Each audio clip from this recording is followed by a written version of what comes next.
बारामती लोकसभा परिसरामधल्या सगळ्या लोकांना माझं सांगणे, अरे तुम्ही आम्ही कशासाठी भांडत राहिलो तर गावच्या पंचायतीसाठी भांडत राहिलो, पण कायद्याच्या सभागृहात जायची वेळ आली.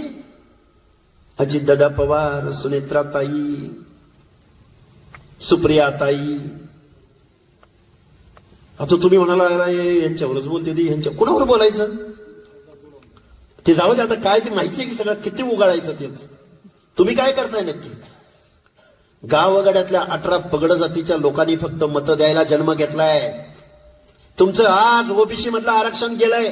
या निवडणुकीमध्ये तुम्हाला हे जाणवणार नाही, पण इथून पुढच्या सगळ्या निवडणुकामध्ये तुमच्या सगळ्या जागा गेलेल्या असतील. मग आमचा खासदार नाही, आमचा आमदार नाही, मग तुम्ही आम्ही कुठंतरी काढायचं. आमचं झडपी मेंबर एक आमच्या गटातनं झालता बरं का, अध्यक्ष झालता बरं का, अशी वेळ येणार.